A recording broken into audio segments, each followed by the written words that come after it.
ditanam tidak tepat pada tempatnya, nanti juga bisa menyebabkan apa yang sudah saya sebutkan tadi, yaitu bisa membuat sial, bisa membuat rezekinya seret, atau juga bisa membuat kebangkrutan. Lamun wus lingsir wengi. Assalamualaikum warahmatullahi wabarakatuh. Salam sejahtera untuk kita semuanya. Rahayu, rahayu, rahayu.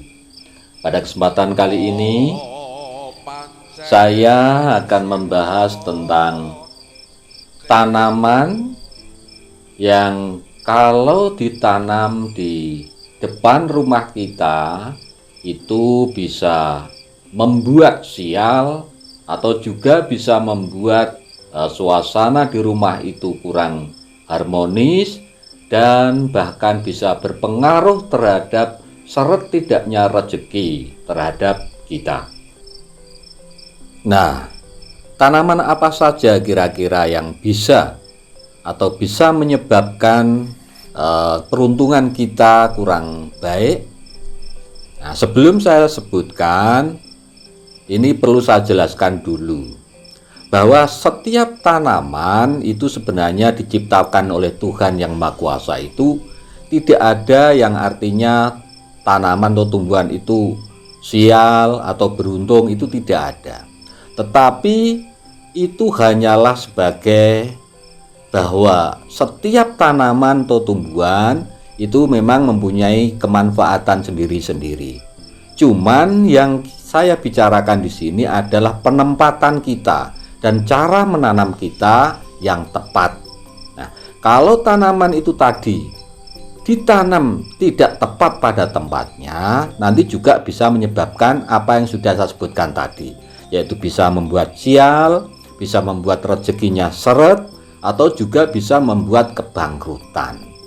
Nah, tanaman apa saja itu yang bisa membuat sial kalau kita tanam di depan rumah kita? Yang pertama adalah pohon beringin. Nah, pohon beringin ini kalau kita tanam di depan rumah kita, ini efeknya juga kurang bagus. Karena apa? Tanaman beringin itu kan tanaman yang sifatnya itu peneduh dan besar. Di samping itu, kalau kita tanamnya itu nanti di sekitar rumah kita, terutama di bagian utara, kemudian di bagian timur laut, nah, loretan, pojok loretan rumah, itu juga kurang bagus. Karena apa? Itu akan menghalangi energi positif yang masuk ke rumah kita. Jadi sifatnya itu penghalang energi positif dari arah matahari. Itu juga kurang bagus. Di samping itu, memang secara ilmiahnya itu kalau terlalu sejuk rumah kita, terutama di sebelah timur laut, itu nanti kita akan menjadi malas. Nah, jadi mau bekerja apa itu aras-arasan. Nah, ini secara energinya itu biasanya banyak mengundang makhluk-makhluk astral yang ada di pohon beringin itu. Makanya makhluk astral itu nanti bisa mengganggu isi daripada rumah panjenengan. Nah, ini yang menyebabkan nanti terjadi ketidakharmonisan, kurang tentram di dalam kehidupannya. Akhirnya juga bisa menyebabkan rezekinya tersendat. Itu. Kemudian kalau kita lihat lagi masalah perakaran, kalau kita menanamnya dekat rumah kita itu juga sangat berbahaya. Karena apa? Akar pohon beringin itu cenderung dia timbul, nanti bisa merusak tembok, juga bisa merusak pekaran rumah jenengan. Akhirnya apa? Akhirnya juga nanti bisa menimbulkan kerugian. Nah, itu ya. Jadi cara energinya memang energi negatif. Di samping itu juga secara ilmiahnya jenengan bisa rugi. Kemudian selanjutnya yang juga pohon yang bisa atau tanaman yang bisa menyebabkan kesialan ketika kita tanam di depan rumah kita adalah pohon aren. Nah, pohon aren ini juga hampir sama dengan pohon beringin. Pohon aren ini sangat efektif untuk menarik energi negatif. Dan ini juga paling disukai makhluk-makhluk astral ini. Jadi makhluk halus itu biasanya paling suka kalau di pohon aren. Di samping itu juga secara ilmiah pohon aren juga banyak bulunya, akhirnya gatal. Di samping itu juga ini kolang-kalingnya itu bikin, istilahnya yang buahnya itu kan kolang-kaling itu juga bisa bikin gatal-gatal kalau tidak tepat dalam pengolahannya. Jadi ini juga kurang bagus atau tidak tepat kalau kita tanam di depan rumah kita. Kalau di belakang rumah atau di kebun tidak masalah, bagus. Seperti tadi pohon beringin itu juga kalau ditanam mungkin di belakang rumah agak jauh, itu juga bagus, tidak apa-apa. Kemudian selanjutnya yang juga bisa membuat suasana itu kurang bagus atau rezeki kita bisa tersendat, energinya rumah itu tadi kurang bagus, adalah tanaman yang berduri. Ya, contohnya semacam kaktus, ya, kaktus segala macam itu ya. Oh, yang berduri itu bisa bougainville yang besar, mungkin kalau dekat rumah, di depan rumah itu juga kurang bagus, terutama kaktus ini. Karena apa? Ini pohon berduri itu biasanya memecah energi. Nah, makanya kurang bagus. Di samping itu secara energinya, tanaman kaktus itu cenderung suka hidup di daerah yang kering atau kurang air. Nah, itu kalau kurang air itu dalam pikiran kita nanti juga akan menjadi energinya kering, kurang bagus. Nah, ini masalah energinya. Nah, kalau ditanam mungkin di samping rumah atau di belakang rumah itu bagus, tidak masalah. Tapi kalau di depan rumah itu kurang bagus. Kemudian selanjutnya yang juga tanaman kalau kita tanam depan rumah itu kurang bagus atau bisa membuat rezeki kita tersendat atau rezeki kita seret adalah tanaman bunga yang identik dengan kuburan. Contohnya kamboja. Ya, kamboja atau bisa bunga kenanga. Nah, ini juga kurang bagus. Karena apa? Itu melemahkan energi kita. Jadi secara psikologi itu juga akan melemahkan energi kita. Nah, kita akan teringat ketika lihat pohon itu kadang-kadang ada sudah terlintas pohon kuburan. Nah, itu melemahkan sekali. Dan akhirnya juga hawa daripada yang ditimbulkan tanaman dari kuburan itu berpengaruh terhadap energi yang masuk ke rumah kita. Dan selanjutnya yang juga kurang bagus kalau kita tanam depan rumah kita adalah pohon anggur. Ini juga sudah dipercaya oleh nenek moyang kita dari dulu. Kalau pohon anggur ditanam di depan rumah kita, terutama biasanya kan malah di atas pintu masuk. Nah, itu kurang bagus. Karena apa? Itu mempunyai energi negatif. Nah, di samping memang daunnya itu juga ada bulu-bulunya, juga bisa gatal. Yang kedua, itu bisa menyebabkan kebangkrutan. Ini pohon anggur, ya.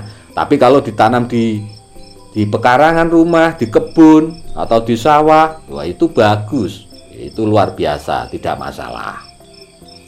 Kemudian selanjutnya yang juga bisa berpengaruh terhadap kehidupan rumah tangga kita, masalah rezeki kita yang bisa menyebabkan rezeki tersendat ataupun bisa seret adalah tanaman yang berpohon tinggi dan kecil.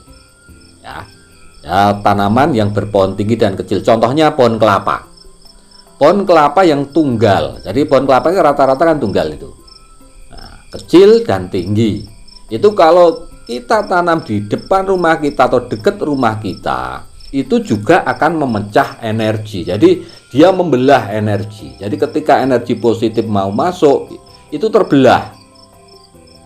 Nah, di samping itu secara logikanya juga, kalau mungkin nanti ada pelepahnya yang kering, kemudian juga mungkin ada buah kelapa yang sudah tua, kemudian jatuh menimpa atap rumah kita, atau mungkin ada anak kecil di depannya, kan juga berbahaya. Jadi kita akan selalu berpikiran terus nanti. Nah, tidak membuat pikiran kita tenang. Jadi secara energi memang begitu, itu bisa membelah energi. Jadi akhirnya menimbulkan energi negatif. Kemudian yang kedua itu tadi bisa berbahaya. Nah, yang selanjutnya adalah asam jawa. Asam jawa ini juga kurang bagus kalau kita tanam di dekat rumah kita, terutama di depan rumah kita.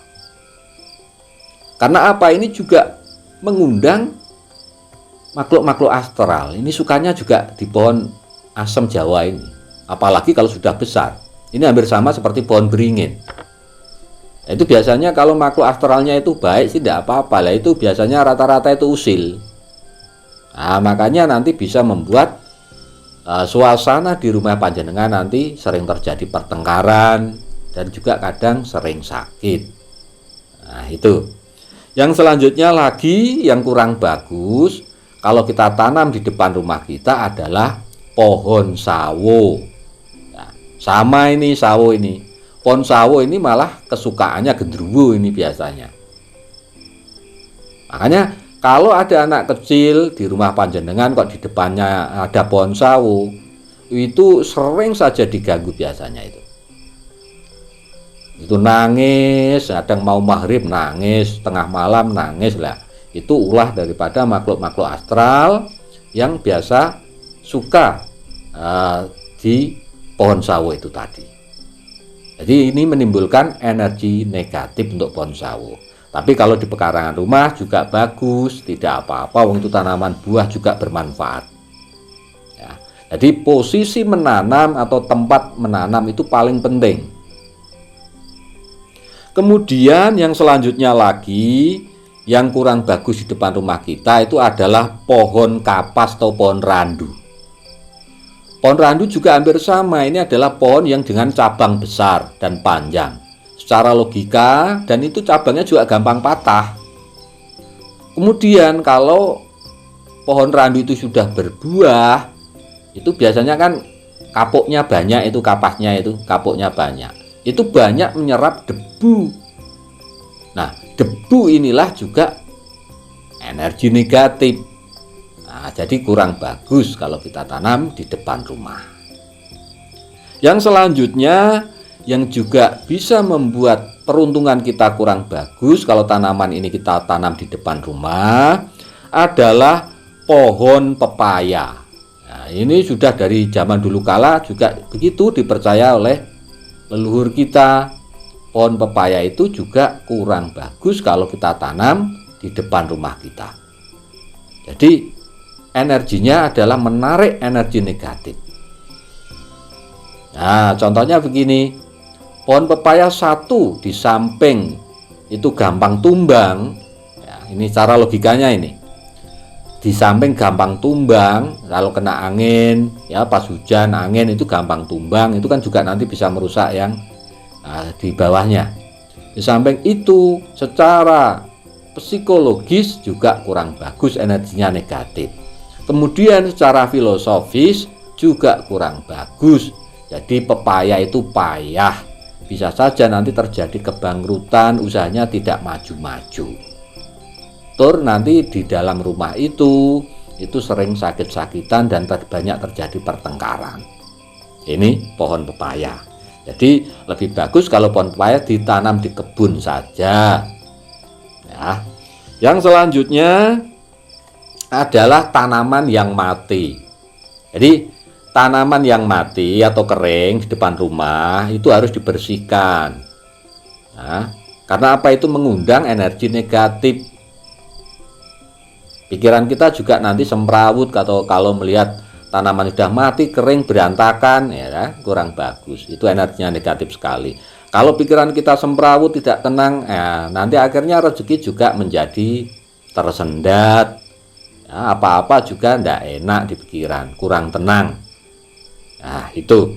Kemudian yang selanjutnya adalah semua pohon besar. Ya, jadi kalau semua pohon besar yang ditanam di dekat rumah kita, di bagian timur laut atau pojok loretan, itu juga kurang bagus. Seperti yang sudah saya katakan di depan tadi, itu bisa menghalangi energi positif masuk ke rumah kita. Jadi ini yang ditimbulkan nanti akhirnya energi negatif. Tapi kalau kita tanam di hutan atau di kebun, itu energinya positif. Atau mungkin di pinggir sungai, itu bagus untuk penghijauan. Tetapi kalau kita tanam di depan atau di pojokan rumah kita, terutama untuk bagian timur laut atau pojok loretan, ini bisa menghalangi energi positif. Gitu. Kemudian yang selanjutnya lagi adalah ini pohon kluweh. Pohon kluweh. Pohon kluweh ini juga mengundang energi negatif kalau kita tanam di dekat rumah kita. Di samping rumah kita juga kurang bagus, di depan rumah kita juga kurang bagus, di samping kiri atau kanan juga kurang bagus. Karena apa? Pohon kluweh itu, ini logikanya dulu nih. Pohon kluweh itu satu, perakarannya juga panjang dan menyembul biasanya. Itu bisa merusak tembok. Yang kedua, ini secara filosofis, ini juga kalau orang Jawa itu dotak-atik. Pohon kluweh itu mare kluwen, artinya apa? Kurang. Luweh itu lapar. Nah, dengan pemikiran semacam itu, ini akhirnya menimbulkan energi negatif di dalam diri kita. Makanya lebih bagus ditanam di kebun saja. Kalau di depan rumah itu tadi akan menimbulkan atau menarik energi negatif. Itu. Dan yang terakhir yang juga bisa membawa sial adalah tanaman yang bergetah putih. Ya, contohnya nangka, pohon nangka atau nongkogori, nangka itu ya. Itu juga kurang bagus kalau kita tanam di depan rumah kita. Karena apa? Ini juga menarik energi negatif dan bisa menghalangi energi positif yang masuk. Di samping itu juga pohon nangka itu juga sukanya makhluk halus. Nah, itu ya. Jadi nanti akhirnya rumah tangganya jenengan nanti sering diganggu, kurang tentram. Ya, kita sepakat bahwa memang masalah rezeki, jodoh, dan mati itu memang kuasanya ilahi. Nah, tapi kita kan tidak tahu ini, tidak tahu rezeki kita ke depan itu kayak apa, nanti seret atau lancar kan kita tidak tahu. Nah, inilah usaha kita supaya nanti rezeki kita ke depan akan semakin lancar. Jadi begitu. Ini sebuah usaha atau ikhtiar kita. Ya, mudah-mudahan bahasan kita kali ini bermanfaat untuk kita semuanya. Dan mungkin ada pengalaman-pengalaman dari sedulur-dulur mengenai pohon-pohon yang bisa membawa sial atau bisa dikatakan kurang membawa peruntungan kalau kita tanam di depan rumah kita. Coba nanti panjenengan komentar saja di kolom komentar. Oke, sekali lagi terima kasih. Wassalamualaikum warahmatullahi wabarakatuh.